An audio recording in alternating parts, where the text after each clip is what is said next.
Good afternoon. It's Tuesday, the 5th of September 2017, just after 1 o'clock. Welcome to UK Column News. I'm your host, Mike Robinson. Joining me in the studio once again, Patrick Henningsen from 21st Century Wire. Welcome to the programme, Patrick. Great to be with you, Mike. Let's get straight on with it. As we mentioned yesterday, there was a special meeting of the UN Security Council on North Korea, which Matthew Rycroft claims that he called, but there you go. Let's just briefly see what he had to say. This is the 6th time he said that the Security Council has come together to condemn a nuclear test by North Korea. It's the 6th time that the world has held its breath. North Korea is the only country in the 21st century to have conducted such tests against all international standards of behaviour. The hypocrisy is pretty tangible here, Patrick, bearing in mind that all North Korea has done, if they've done it at all, is conduct a test, whereas we have bombed countries, killed people, assassinated presidents and other things. Yeah, and not to mention spread depleted uranium across large portions of the Middle East and Central Asia, but that's just the beginning of that story. So let's have a look at what Nikki Haley had to say, who of course is the US Special Representative to the UN Security Council. But being a nuclear power is not about using those terrible weapons to threaten others. Nuclear powers understand their responsibilities. Kim Jong-un shows no such understanding. His abusive use of missiles and his nuclear threats show that he is begging for war. So he's begging for war, Patrick? Begging for, I like that term. I was particularly struck by abusive use of missiles. Is there any other use of missiles that's not abusive? Please let us know. Like maybe the cruise missile strike that the U.S. launched on Khan Shaykhun in April, based on a couple of YouTube videos released by the White Helmets. Is that an abusive use of 59 cruise missiles? Maybe. I don't know. Well, let's have a look at what Vladimir Putin had to say, because he was giving a press conference on a whole range of things this morning. And he said, ramping up military hysteria in such conditions is senseless. It's a dead end. It could lead to a global planetary catastrophe with a huge loss of human life. There is no other way to solve the North Korean nuclear issue save that of peaceful dialogue. And this seems to be the message coming out of the BRICS conference, as we mentioned yesterday. Putin, again, although she is pretty quiet about this at this point, Putin making it clear what his attitude to this is. It's a stark difference between the East and the West here. Sure, and the key word there, if you look at that statement by Vladimir Putin, the key word at the end is peaceful dialogue. It's the word dialogue in it, and you can see the statements by U.S. leaders, including recent tweets by Donald Trump and the statements by Nikki Haley. The time for talk is over. We keep hearing this, Mike.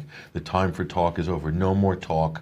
There needs to be action now, and so this is kind of inferring that there should be some sort of either kinetic military intervention or more sanctions and so forth. And sanctions is a form of warfare, after all.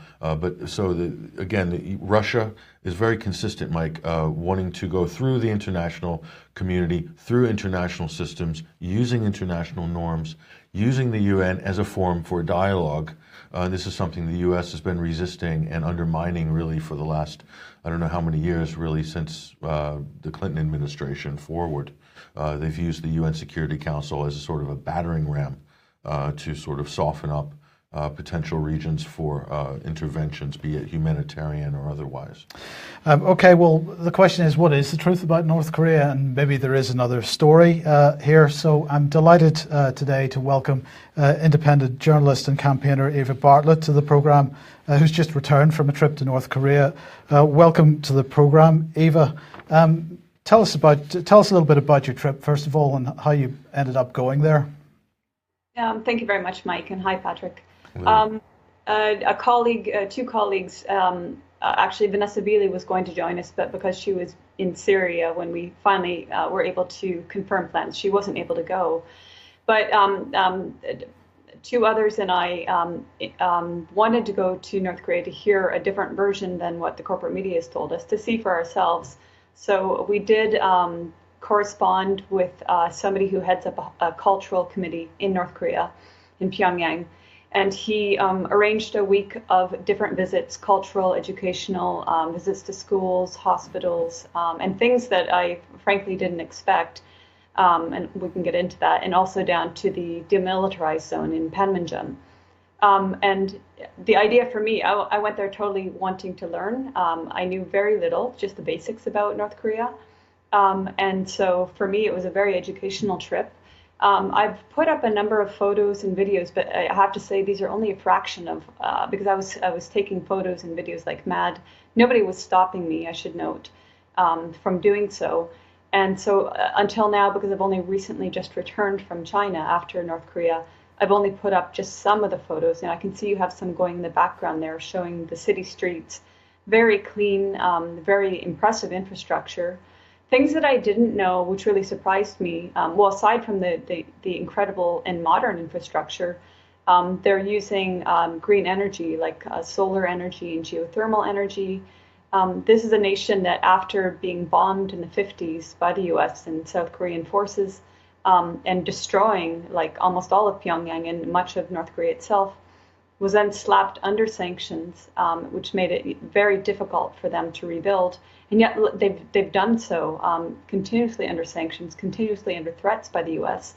And so what we saw was not only the impressive buildings and pre-housing apartments that we saw, but also things like this Science Tech Center, which has over 3,000 computers run on solar power.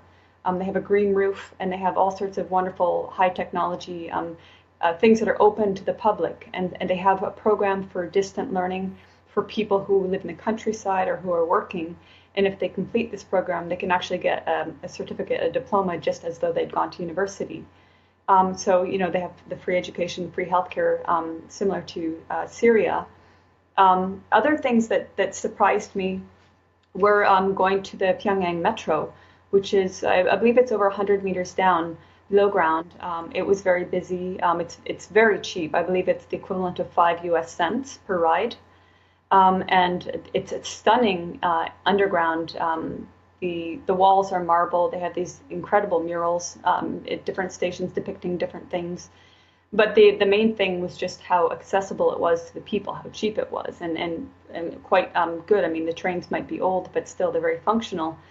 Other things, for example, we went to a cooperative farm, and apparently prior to the housing, there was basically identical housing built, and we were able to go inside one house and meet with the woman that lived there, and it was very nice, and all the houses looked to be identical. Perhaps there were some interior differences, but prior to building this housing complex, it was just farmland, and now they basically have access to a cultural center, free daycare, other things to do with the cultural center, and then their houses are free. They do work in cooperative farms. This is an exchange.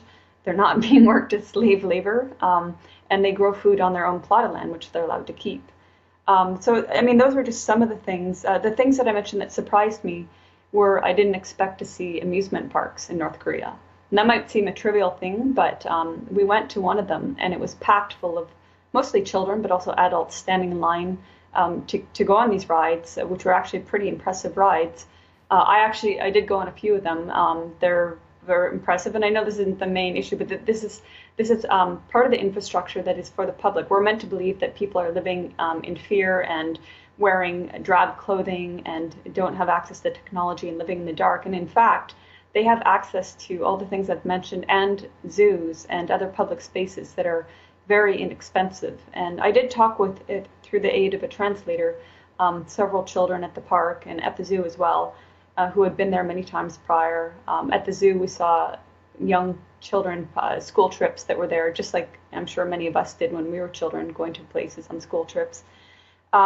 So, I mean, there's just a lot more happening in North Korea than its leader. And that's all we hear about in the news, is its leader, who is turned into a cartoonish character, just as the news and all these human rights complex NGOs turned Bashar al-Assad into a cartoonish character, totally negating the society and all the aspects of life in Syria. There's so many parallels between what's happening in North Korea and how the media has depicted Syria.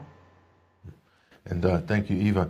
And in terms of the West, I mean, one thing that I think a lot of people who are curious about what life is like in the DPRK as a Western visitor, a Creature Conference, for instance, what's internet access like? What about media? Do they have televisions in public like they do in parts of the United States and Britain as well. What was that experience like? Sort of the feeling of being connected to the kind of digital sphere, as it were.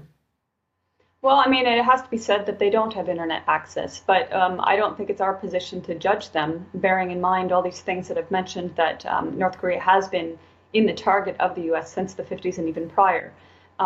In fact, I mean, it's their prerogative to the control of information, or however you want to phrase it. But the point is, they have good quality of life from what I've seen. And I don't pretend to be an expert, nor did I traverse the whole country.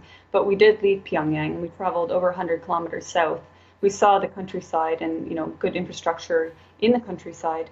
I think that one problem when people from the West criticize North Korea, aside from the cartoonish rhetoric around the leader, they also like to fixate on things like the lack of internet access. But I think that there are very good reasons why that might be controlled, and I know how some people will paint that, but I would like to say, in Syria. People, I mean, there have, since the 80s or prior, there have been elements of espionage in Syria, and look at social media in Syria. Look at the people that supported the non-revolution in Syria and how they're able to upload things and become social media experts or experts or unnamed activists. Well, thankfully, we don't have that phenomenon in North Korea, because if we did, then this would add a whole lot more confusion and very dangerous misinformation to the picture. So. But in terms of what were some of your other questions? Television, yeah. For example, the house in the cooperative farm that I went into, the woman had a big flat screen TV. Again, I don't know if that's the case in all of them, but certainly there were televisions, in fact, vast TV screens in public squares. They won't be blasting Western media. Again, it's their prerogative, the kind of information they're sharing. But I think that for us, as looking at the bigger picture, what we should be concerned with is the military drills, which that sounds very innocent, military drills, the war maneuvers that are performed twice a year, which are essentially like a simulated attack on the country. And they've been doing this for decades. And they were doing that when I was there. Of course, I didn't see it myself, but I'm aware that it started on, I think, August 21st and goes for about a month. And it's not just South Korea and U.S. forces, it's other forces, Australian, Canadian, and other forces. So every time these drills happen, the North Koreans feel like it's an attack. So this is a very, in fact, I had a quote from some academics that we met with, academics, if I may, from the, let me see, I forget their titles here. Anyway, there's one man, it said, it's the U.S. who has the responsibility for the division of the Korean Peninsula and who stands in the way of our national reunification. They've been hampering our unified development and have inflicted a great loss in our country. But later on, they said, if the nuclear assets are withdrawn from South Korea, because there are nuclear assets, the U.S. denies this, but there's a reason why North Korea needs a deterrent power. They're saying if they're withdrawn from South Korea and surrounding regions, and when they stop all these military exercises, then there are favorable conditions for dialogue. And one of you was quoting Nikki Haley and other, Western talking heads who are talking about dialogue. Well, when has the U.S. honestly worked towards any dialogue with North Korea? They violated the armistice, and if they would actually agree to the armistice, pull out their forces, pull out the weapons, then there could actually be peace. But we know they're not interested in peace and stability in the Korean Peninsula. Well, that leads me to one of my final questions, which I wanted to ask was, in terms of North-South dialogue, we have seen indications coming from South Korea, a willingness to talk about the possibility of some sort of peace process. Even there's talk of reunification between the North and the South. So just from your vantage point after this, on the trip as well, but also stepping back, is there any viable, let's say, peace movement, let's say, or a dialogue between the North and the South? Have you discovered anything there that seems to be viable or working towards that as a goal? I think the will is there.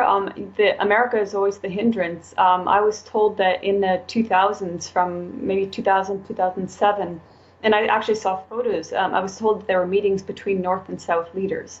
And when we were at Panmunjom at the DMZ, in one of their photo exhibition halls, there were photos showing North and South leaders meeting in the North and meeting to discuss dialogue and reunification. But then that fell apart again due to the intervention or interference of the U.S. I think among the people, and actually I'm not sure if you're aware, but I did live in South Korea a decade and a half ago, teaching English, paying off my university debt because we don't have a university. At that time, I wasn't very political, but I do remember there being demonstrations in South Korea against the presence of the U.S. Army in South Korea, against the U.S. interference. So I think that on both sides, of course, there's a potential people are being misled, but it is one nation. It was divided by the West, and when I was there, I kept noticing things, and it struck me. This is the same culture. Yes, it has different government in the North, but it is the same culture. And people, I do remember when I was in the South that people in the South do have families in the North and vice versa. And I think I would say there is a will for reunification, but how that will happen when the U.S. clearly has no desire for peace in that nation, that region, I don't know. And I think that's a big point there that Eva's brought up, Mike, is that the entire U.S. Of what I call the RIMPAC agenda, Pacific Rim agenda, is predicated on hostile relations with North Korea.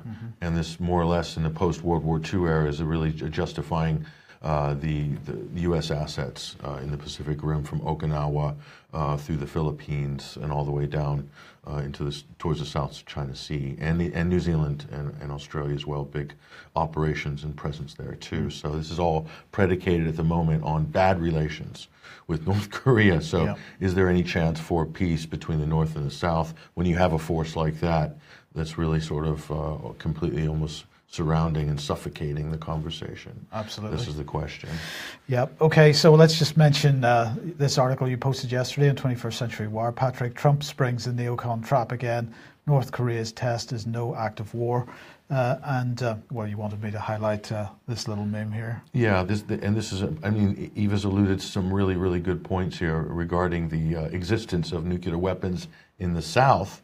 And so that will cause tension on the peninsula, and it will drive the North towards a deterrent. Having said that, North Korea is a very long way off from having operational ICBM capabilities, and it seems like the Western media and Western political forces are all too willing to take the statements that are made from state media in Pyongyang and even amplify those, and in some cases re-exaggerating even some of the claims and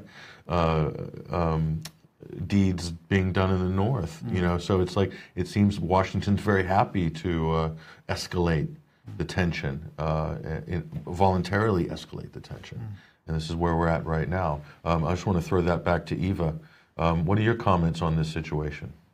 Actually, what I wanted to add was that it's interesting that the North Korean people, the ones that I met, be they teachers or in the children's hospital that we visited, or even students themselves who visited a number of schools, including a middle school.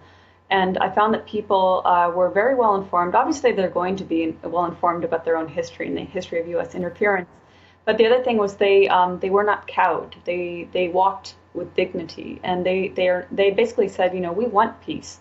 And they have it's like in Syria, it's like in Palestine. They differentiate between government policies and the American people. They have no problems with the American people, at least the ones I met. And they said, look, we are ready for peace. We're willing for peace, but we're not going to beg for peace. And you have to respect that. I mean, they've been put through hell. They've been destroyed. That, the U.S., with all its hypocrisy, you mentioned the bombing of Khan Sheikhoun, and of course, many other U.S. attacks on Syrian sovereign soil, killing Syrian soldiers and civilians.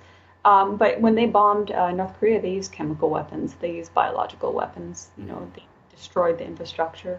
And I believe the number, I might be wrong, but I was told over 4 million Koreans died from this, just in the 50s alone.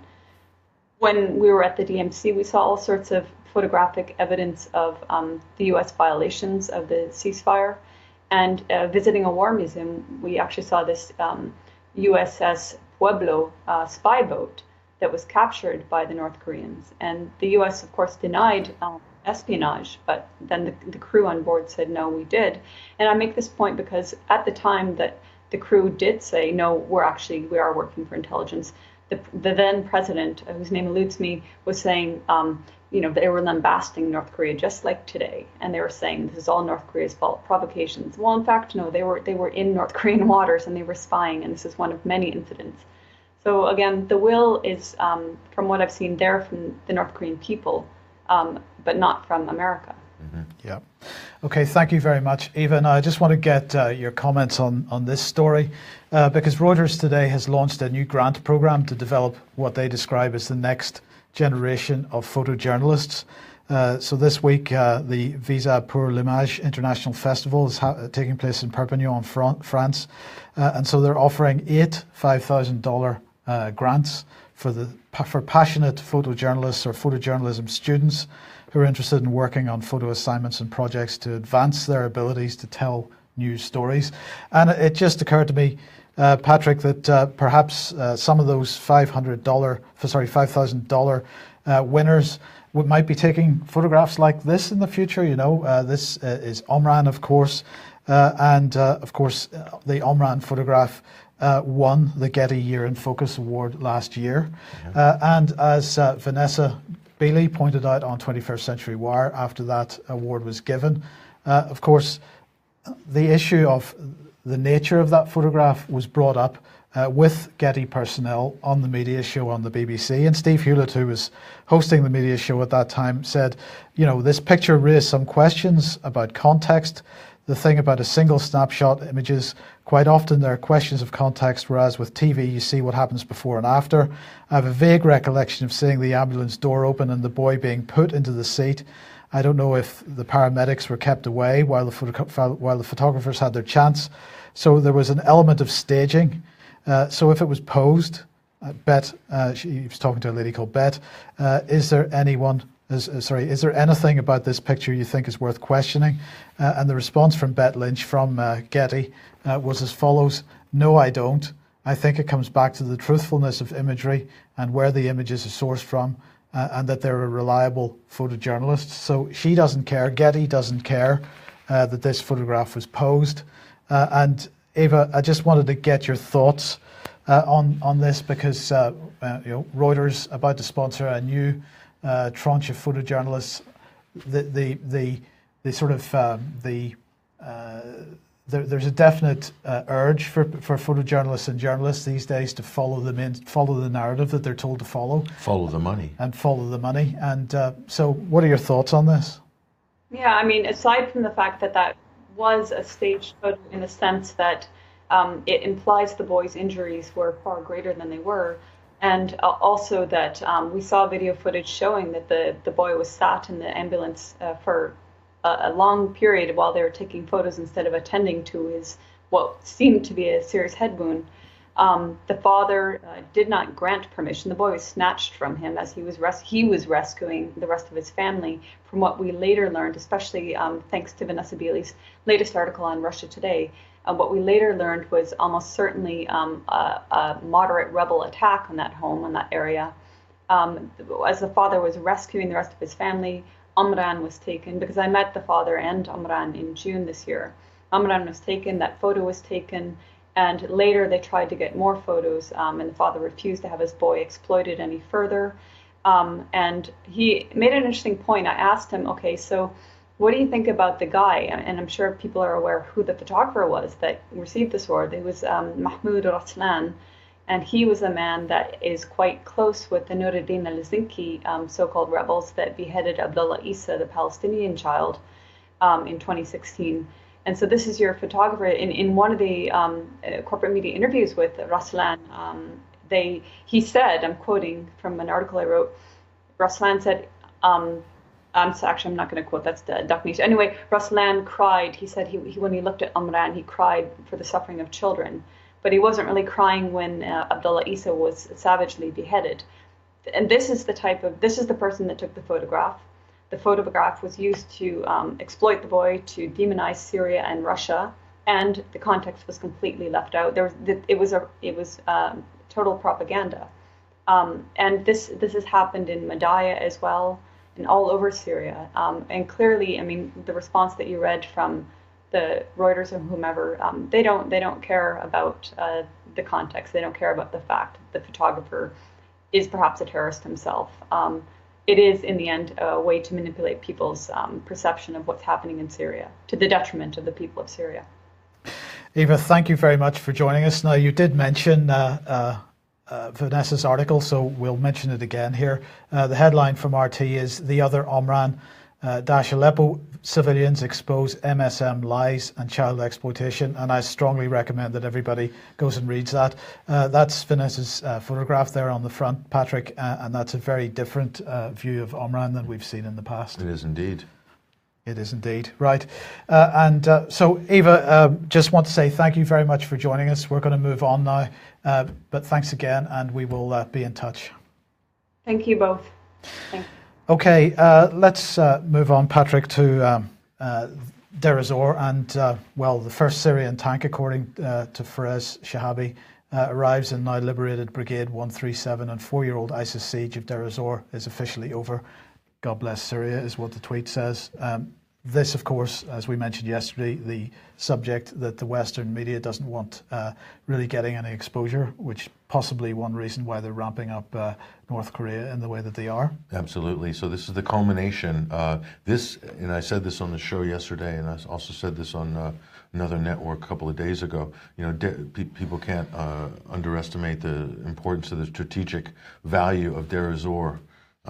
Strategically, it's on par with Aleppo, but even more so because it's a junction of the roads leading from Palmyra, from Hama, throughout the Homs province, and of course the road to Raqqa as well. And so, in terms of securing those supply lines for the army, which is going to be needed to stabilize the country, Deir ez-Zor is absolutely paramount, Mike. So this is a huge victory. And so for ISIS, I'm sure there's some very unhappy people in the Pentagon right now. ISIS is being routed, and I'm sure there's some very unhappy people in Israel. And I'm sure there's some very unhappy people in Turkey as well. ISIS is absolutely being routed.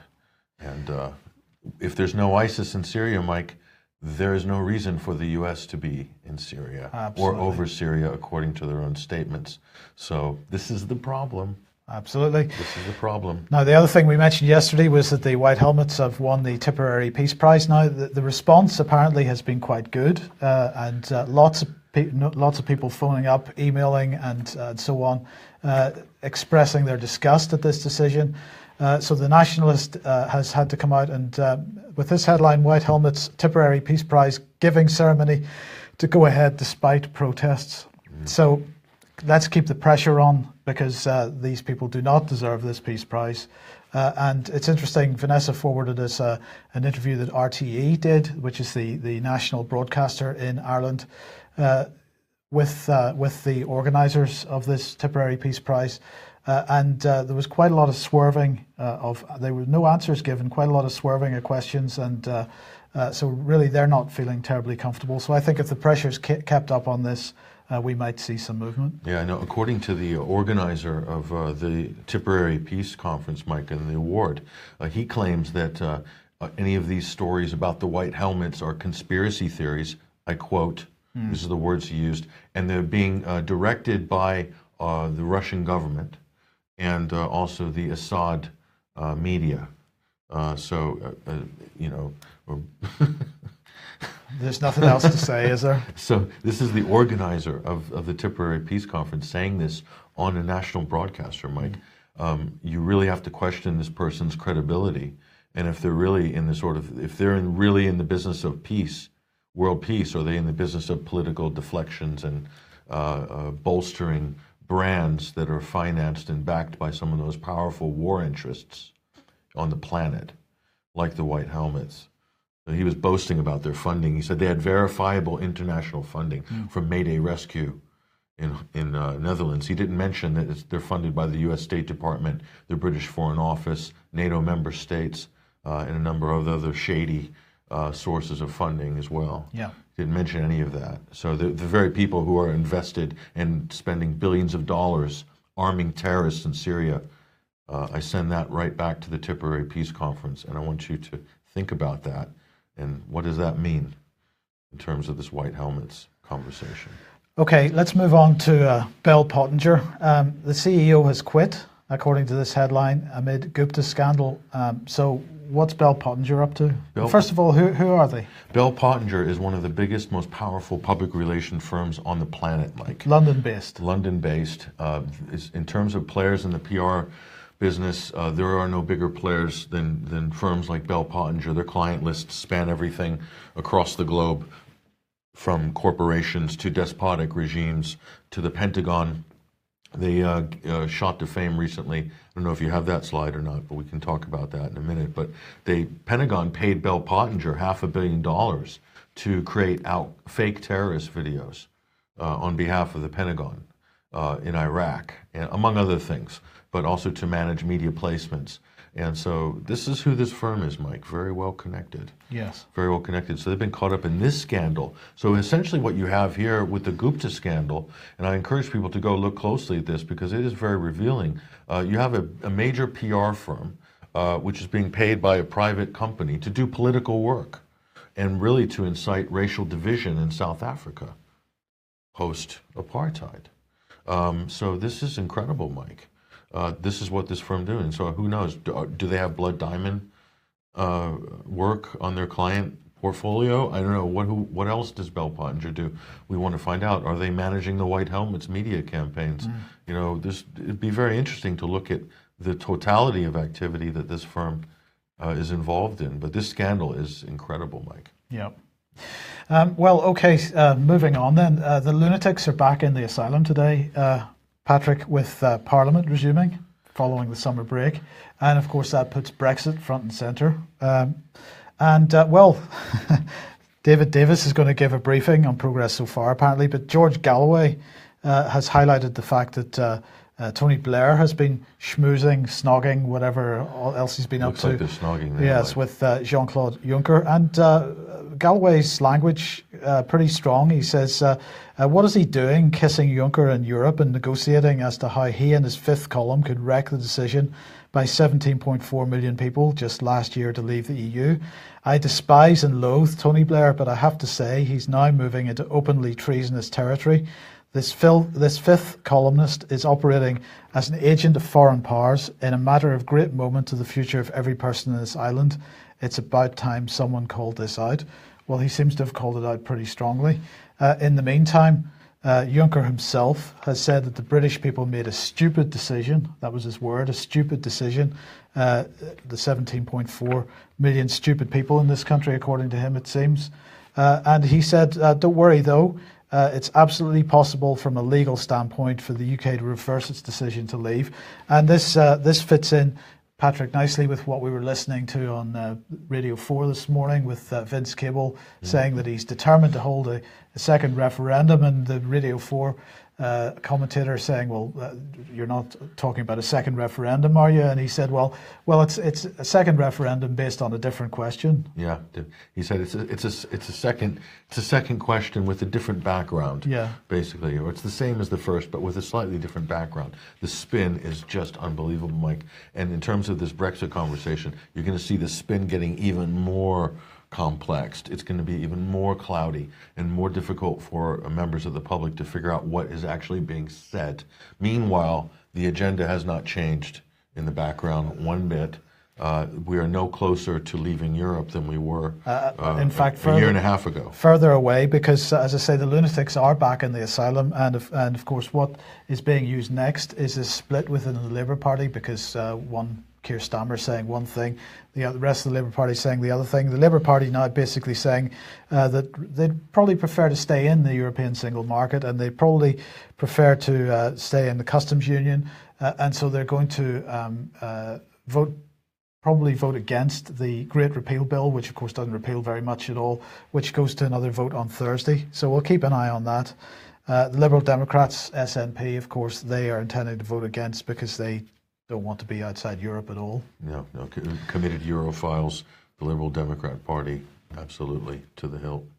Now, back in July, Liam Fox was in Mexico, and he was speaking at an event hosted by HSBC, and you know, it was fitting that it was hosted by HSBC, as we said at the time, because of course HSBC is the largest investor in Mexico, where of course in 2012, as a result of its large investments in Mexico, in 2012, it was it agreed to a deferred prosecution agreement with regard to drug money and money laundering. $1.92 billion it paid in 2012 under this deferred prosecution agreement. Well, the effects of this continue to be seen in the UK now, because more and more people who are running small businesses that have the misfortune to have their business accounts hosted by HSBC are having their small business accounts shut down, at the very least suspended for indeterminate periods of time. Hundreds of small firms affected by this. I know of one that I was reading about yesterday. I was speaking to somebody yesterday about it, and they have had their, despite the fact that they followed all the procedures that the HSBC was demanding, that they were on the phone to them for hours at a time, they still had their account frozen. HSBC has admitted a mistake, but they can't hurry up the process because the process has to be. And this is all about HSBC pretending that they are fulfilling their obligations under the deferred prosecution agreement to comply with the rules imposed upon them by the courts. So real people, real human beings, people that are not involved in the drugs trade, that are not involved in money laundering in any way, are the people that are suffering, while HSBC, I guarantee HSBC, in my opinion anyway, I don't see anything having changed, and I think it's very unlikely that they are any less laundering drugs money than they ever have in their 150-year history. No, it's not just it's not just drugs money that HSBC has been laundering, or terrorist money, Mike. HSBC launders money for some of the biggest, most powerful persons and political entities and international concerns on the planet. Okay, so there's lots of different types of laundering which gets done through a giant like HSBC. The fact that they were let off the hook for a huge capital crime, Mike, violation of U.S. and international laws, the fact that Obama, Eric Holder, and this crowd, James Comey, stepped in nicely to manage the fallout from that, by the way, on the board of HSBC. A lot of people don't know that. That's where he was before he was FBI director. And also Loretta Lynch played a role in that. You can see this tight little cabal here. And meanwhile, HSBC is managing the assets of many of the Clinton Global Initiative donors, Mike. So it's a very tight, nice little club here, laundering and managing billions of dollars in assets and portfolios. If there's anybody watching or listening that doesn't know what a deferred prosecution agreement is, it's basically where a corporation has been identified as having committed a crime, a criminal act, probably on the international stage, but not necessarily, and where the relevant serious fraud authorities agree with that corporation that in return for a nominal sum, because I mean, let's face it, $1.9 billion is nothing to HSBC, absolutely nothing. It's a tax write-off. Exactly, minor slap on the wrist. In return for that fine, then the corporation's employees will not be, even at senior level, will not be prosecuted, and there'll be no criminal prosecutions. They have to comply with some rules, some terms and conditions set down by the courts, but those aren't necessarily very onerous. And where do the $1.whatever billion in fines that HSBC paid the U.S. federal government, what happened to that money, Mike? That's an interesting story we'll cover hopefully next week. Okay, well, let's end with this one, Patrick, from The Guardian. We're toppling statues now. Nelson's column, that's the next one on the list, is it? Yeah, the war on statues continues. This began in Charlottesville, Virginia 3 weeks ago, where the irate cultural revolutionists have decided to start pulling down statues. So now, this isn't going to happen, obviously, but this Guardian writer here is saying, toppling statues, here's why Nelson's column should be next. So this is just, how long is this piece of string, Mike? Where does it end once you start pulling down statues and things like this, historic statues? And you notice that they'll always go for soft targets in history, Mike, which are sort of like defunct entities like the Confederate States of America, but they won't go up and sort of take down major symbols of power, or that bull in front of Wall Street. No one's ever gone to pull that one down, even though that's responsible for repossessing thousands of Americans' homes during the financial collapse and making millions of people bankrupt as well around the planet, in whole countries like Greece and Cyprus, by the way. So no one's pulling the bull down from Wall Street, but they're all too happy to go back and retrospectively litigate history. So this is absolutely crazy, you know. So it's the hysterical, cultural, Maoist revolutionaries. I don't know what to call it, Mike, but it's pointless, really, at the end of the day, because it doesn't do anything to change the issues that are affecting people today. Okay. But having said that, do we have anything else? No. Okay. Well, I thought we were going to talk about Nazis in the Ukraine. Well, if you want to know, just a little on the side, go to 21st Century Wire. If you want to know about real Nazis, people, go to the Ukraine. They're not in Charlottesville. They're actually in the Ukraine, and they were put in power by the U.S. government, by the State Department, by the National Endowment for Democracy, by George Soros, and by the EU. Are totally supportive of that Nazi junta, which has taken over in the Ukraine. Just a little aside, Mike. Yes. Okay. We'll end it there.